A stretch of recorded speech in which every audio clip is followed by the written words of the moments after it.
Bienvenidos a una emisión más de Extracto, el programa especializado en información de ciencia, tecnología y cultura.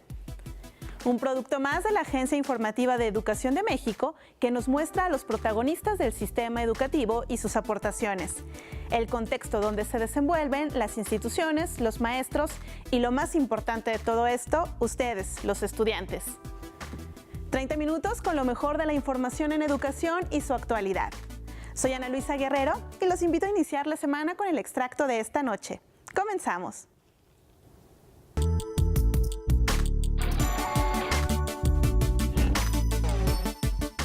Una de las ciudades más pobladas en el mundo es la capital de nuestro país, que sumando su zona conurbada llega a más de 20 millones de habitantes. Esta cifra demanda muchos servicios que se comporten a la altura. Es el caso de la educación superior. Los invito a conocer cuál es el panorama real de este rubro en nuestra localidad. La población en la Ciudad de México tiende a disminuir en los grupos de personas más jóvenes. El Consejo Nacional de Población la ubica como la entidad más envejecida del país, estimando que para 2030 el 20.4% de su población alcanzará los 60 años y más. Este fenómeno demográfico se ha reflejado en las aulas. Entre 2013 y 2017 se redujo en 5.6% la matrícula escolar en educación primaria. Sin embargo, la tendencia a la baja no se observa en los siguientes niveles, según da cuenta el estudio sobre la situación que guarda la educación y la evaluación educativa en la Ciudad de México, elaborado por el Instituto Nacional para la Evaluación de la Educación. Pero el sistema educativo empieza a recibir una presión en secundaria, ya que comparado con los que terminan primaria, en secundaria van a estar ingresando 5,700 alumnos. De todos esos que entraron, cuando pasan 3 años, vamos a tener que la Ciudad de México va a tener 6,800 alumnos adicionales. Sigue entrando población y en media superior, pues, sabemos que por nuestras escuelas nacionales, pues vamos a tener 37,000 alumnos adicionales comparados con los que salieron en secundaria. A partir de nivel medio superior es más claro el ingreso de la población que no es de Ciudad de México y que se acentúa en educación superior. Entre 2015 y 2017 se contabilizaron más de 100,000 estudiantes extra en relación a los habitantes de la capital en edad de cursar la universidad. Y tenemos 373,000 habitantes en edad de cursar la educación media superior, y en las escuelas hay estos, bueno, en número, y 100,000 más para los ciclos escolares, los 2 ciclos escolares anteriores. La capital del país tiene la mayor demanda en educación media superior y superior debido a que en su territorio se ubican 73 instituciones públicas de enseñanza superior. La Universidad Nacional Autónoma de México, el Instituto Politécnico Nacional, la Universidad Autónoma Metropolitana y la Universidad Autónoma de la Ciudad de México registran el 10% de la matrícula. En el ciclo escolar 2015-2016 estaban inscritos más de 3,600,000 alumnos en diferentes modalidades de educación media superior. De ellos, 2.5 millones acuden a instituciones públicas, mientras que un poco más de 1 millón están en universidades privadas. La concentración de los servicios públicos federales y las condiciones económicas que ofrece favorecen la movilidad estudiantil de las personas hacia la capital. Otra razón es la cercanía o colindancia del lugar donde residen con la Ciudad de México, o bien que algún miembro de su familia radique o trabaje en ese territorio. En el país, Puebla, Ciudad de México, Estado de México, Veracruz, Jalisco y Guanajuato concentran más del 40% de las instituciones de educación superior, mientras que Baja California Sur, Nayarit, Quintana Roo, Colima y Aguascalientes son los 5 estados con menor número de instituciones de nivel superior.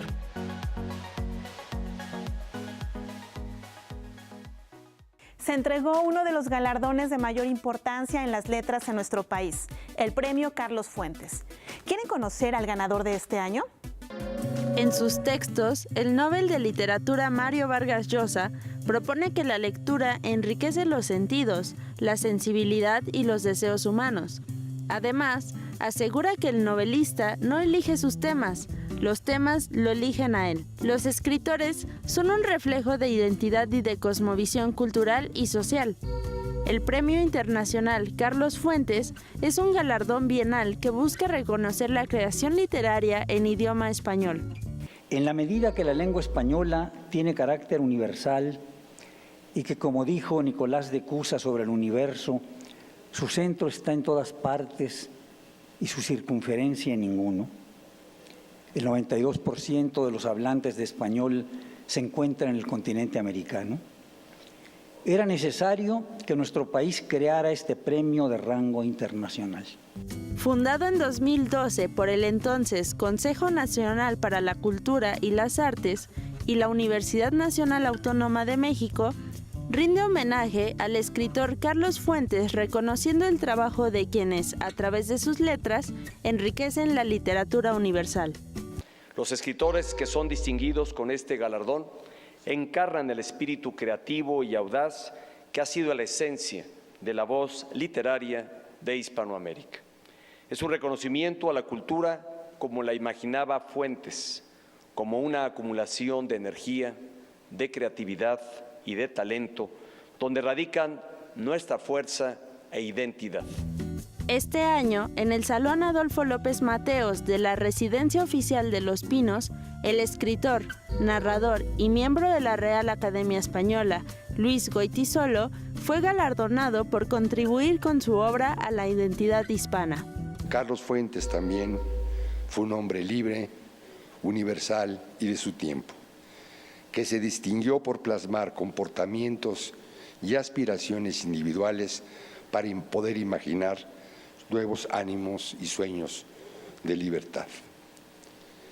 El premio que lleva su nombre y que hoy entregamos tiene pues una feliz coincidencia al entregarse a Luis Goytisolo, en quien recaen muchos de los atributos de Carlos Fuentes.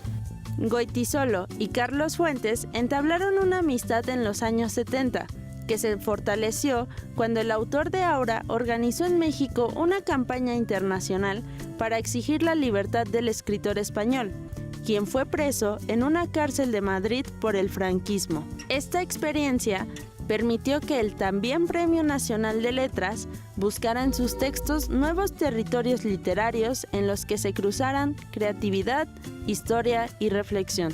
Obras como Las Afueras, Antagonía y Estatua con Palomas son un reflejo claro del estilo propio del autor y el papel que juega la narración en sus textos. Mientras que para todo verdadero novelista, lo que cuenta no es el cuento, sino la capacidad del texto de implicar al lector en su contenido. Es decir, que el lector se sienta personalmente afectado por el relato, que lo leído le ayude a entender mejor el mundo y al entender mejor el mundo acabe entendiéndose mejor a sí mismo. Su obra es un universo en sí misma que ya trasciende fronteras, culturas y generaciones. Don Luis Goytisolo, usted afirmó alguna vez, y cito, toda obra con entidad propia no solo sobrevive a su autor, sino que lo que de él queda es lo que ofrece su obra. Los mexicanos deseamos que sean muchas más las páginas que usted siga ofreciéndonos y muchas más las vidas que ilumine con ellas. El Premio Internacional Carlos Fuentes ha sido ganado por Mario Vargas Llosa en 2012, el narrador nicaragüense Sergio Ramírez en 2014 y el poeta mexicano Eduardo Lizalde en 2016. Hoy por la mañana nos visitó Jesús Jiménez Martínez, director ejecutivo de la compañía Seña y Verbo, quien nos habló precisamente sobre este proyecto de inclusión. El proyecto surge en 1992, viene el National Theatre of Deaf de Estados Unidos y en esa época buscaban un actor que hablara un inglés fluido y que fuera actor profesional y Alberto Lobnitz, que es el que generó este proyecto, hizo el casting, se quedó enamorado de este proyecto de Teatro Nacional de Sordos de Estados Unidos y decidió empezar a investigar y crear una compañía de teatro de sordos en México. Entonces esa es la base del surgimiento de Seña y Verbo. Y bueno, a finales de este mes cumplimos ya con puestas en escena 25 años. Primero nos contó de dónde surge este proyecto. Seña y verbo, bueno, en este caso Alberto Lobnitz empezó realmente a ver como toda la, ¿cómo decirlo? Todo el poder escénico que tenían los sordos, porque finalmente al no tener la voz, ellos empiezan a desarrollar la gesticulación y todo el movimiento corporal de otra manera, ¿no? Entonces, él como investigador de teatro también decide hacer como este grupo como parte de una investigación y crear conciencia de que no importa si tienes algún tipo de discapacidad, finalmente también puedes crear arte. Claro. Entonces esa es como la base, la primicia con la que empezó Alberto. Y bueno, el fenómeno con seña y verbo empezó a suceder que los actores empezaron a ser profesionales conforme fue pasando el tiempo y los montajes, y empezó a ser un referente en México sobre arte y discapacidad.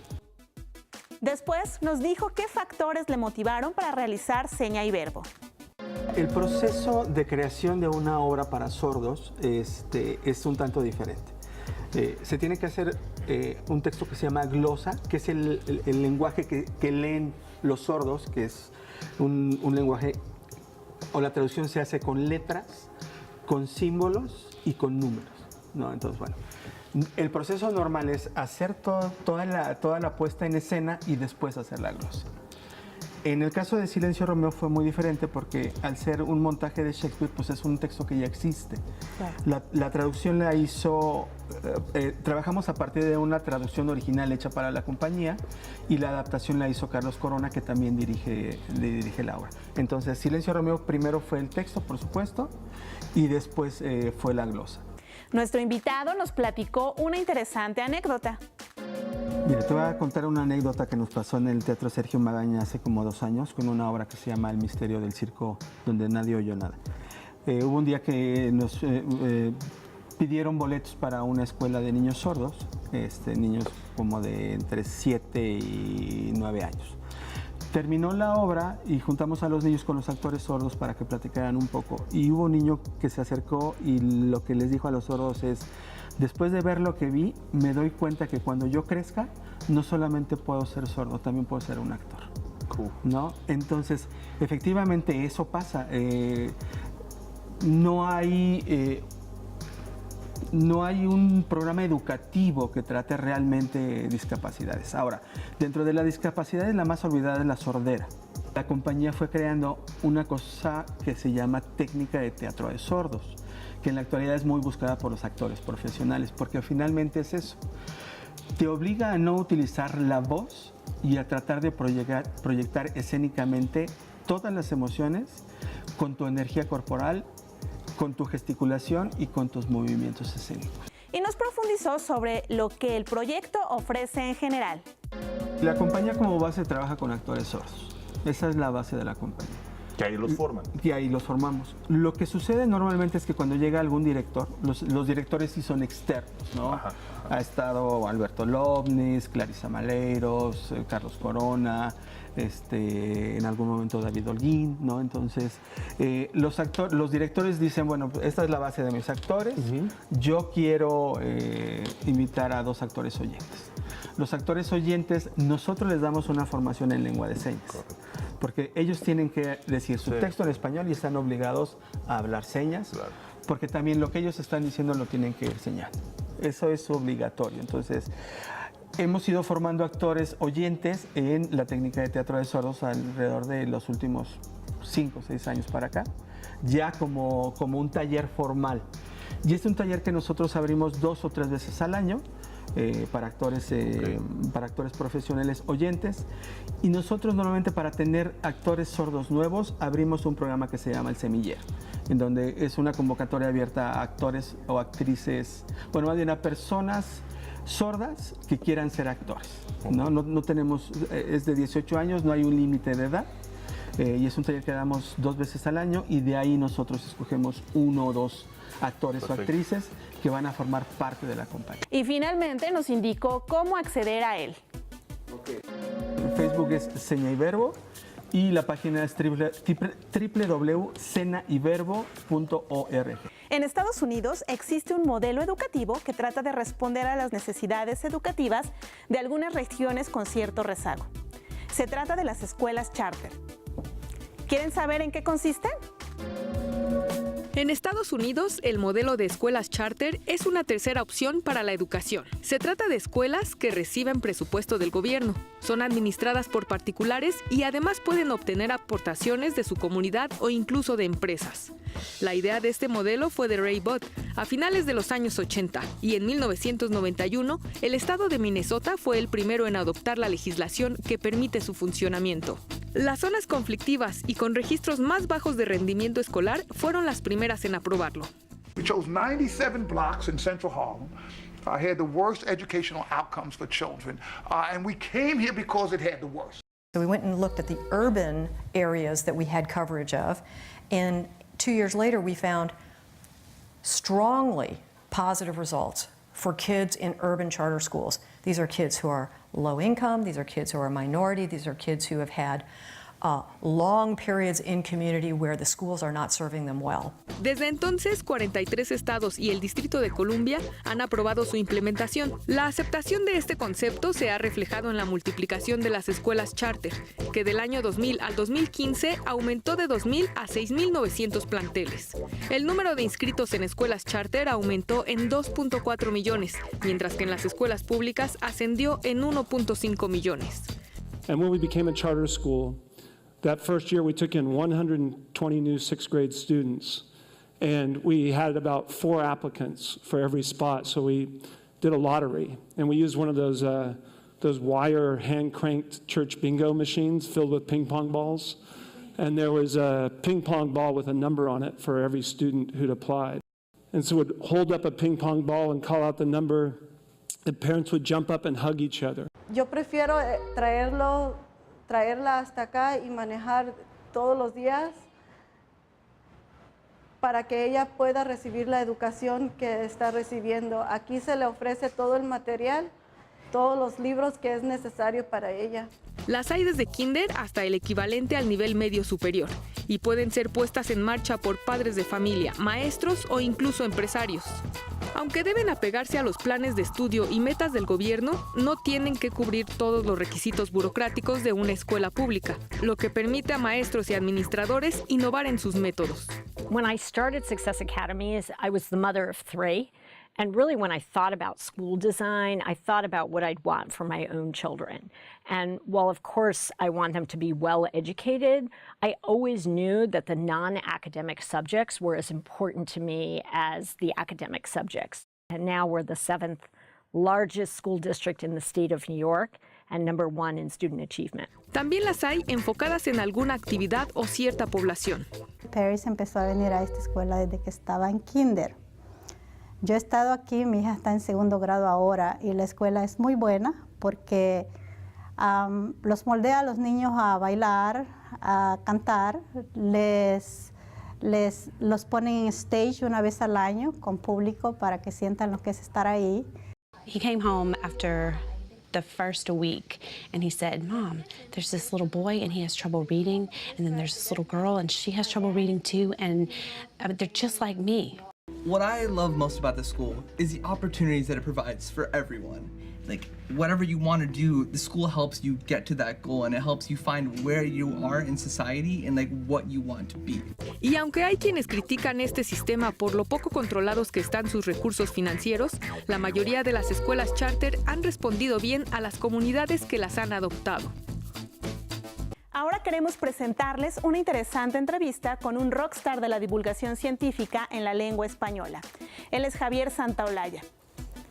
Mi compañera Ana Cristina Olvera tuvo la oportunidad de charlar con él en un lugar súper ad hoc, el Universum, de la UNAM.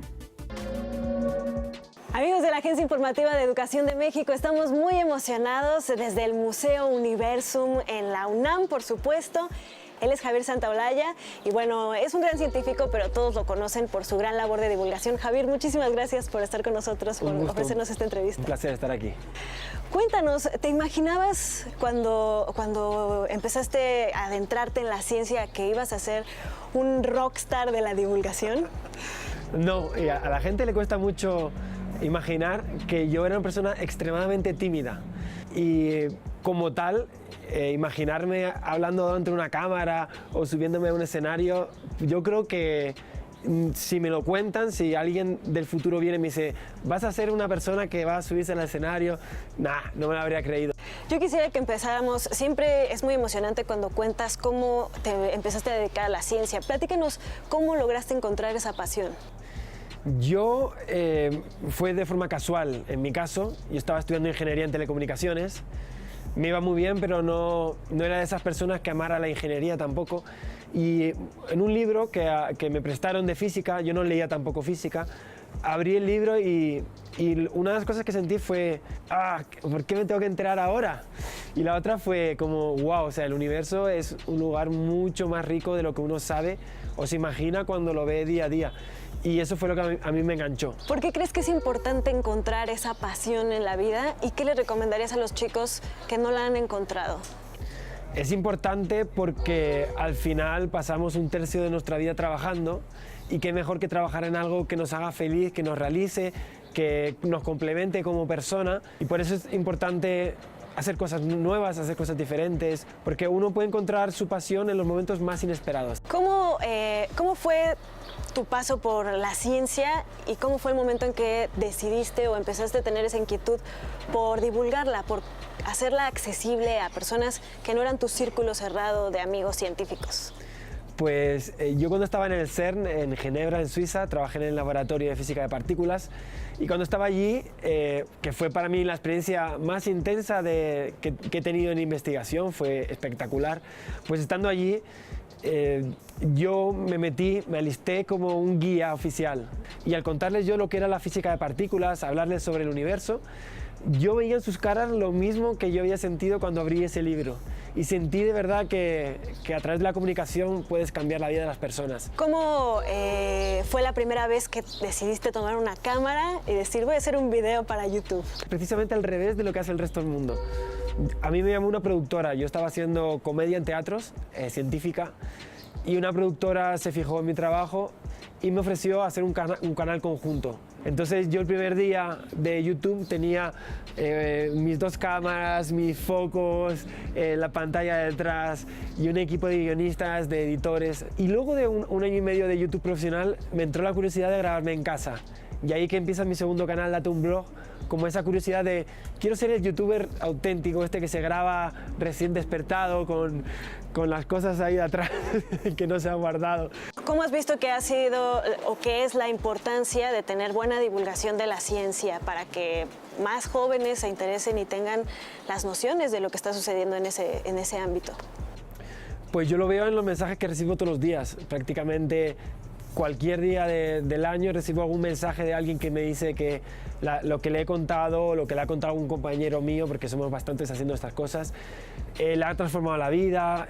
¿Qué es lo más impresionante que te han dicho, que te ha motivado a seguir con esta labor tan importante que haces de divulgar la ciencia? De hecho, hace justo un año yo tuve una crisis muy grande. Es un proyecto complicado porque la financiación es compleja y es muy difícil tener un proyecto que sea económicamente viable. Y para sopesar y ver qué salida le da a la crisis, me vine a América Latina en un viaje que empecé en Brasil, pasé por Bolivia, Perú, Colombia y México, porque yo quería conocer a los seguidores que tenía en América Latina para ver qué efecto real estaba teniendo lo que yo estaba haciendo. Y fueron esas palabras las que han hecho que hoy siga aquí en YouTube. Padres que venían con sus hijos emocionados porque sus hijos le habían pedido un libro. Y definitivamente si tiene sentido es porque la gente lo agradece de una forma muy personal y muy cariñosa, y es lo que hace que todo este proyecto siga dando vueltas. ¿Cómo te imaginas la divulgación de la ciencia en español, además? Porque hay muchos divulgadores en inglés. Sí. En el futuro, ¿cuál sería tu ideal de la divulgación de la ciencia?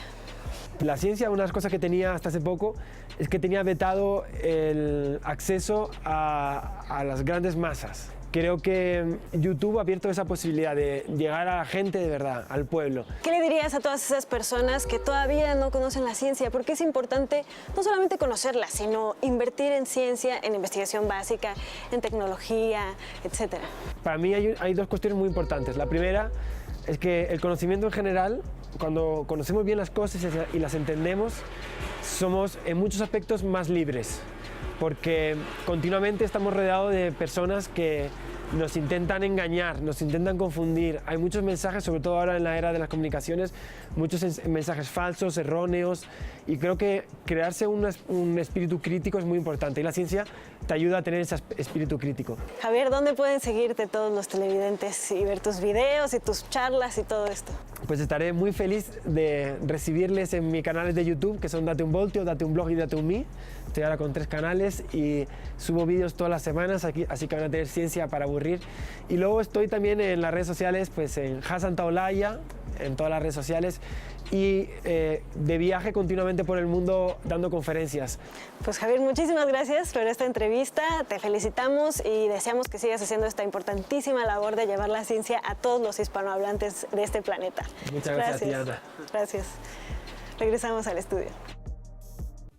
Con esto despedimos una emisión más de Extracto, en la que pudimos disfrutar de una excelente selección de información educativa en temas de ciencia, tecnología y cultura.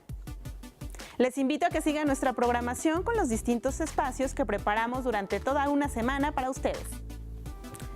No se pierdan de lunes a viernes la revista de información educativa de la mano de Ana Cristina Olvera y Omar Cepeda, de 9 a 10:30 de la mañana en Interfaz. A las 9 de la noche sintonicen EduByte con mi compañero Enrique Lascano, quien nos traerá lo más relevante de la agenda educativa. Y cierren el día con este programa de nombre Extracto. Les recuerdo que pueden seguirnos en nuestras redes sociales. Soy Ana Luisa Guerrero y en nombre de todos los que hacen posible este programa, muchas gracias por su atención.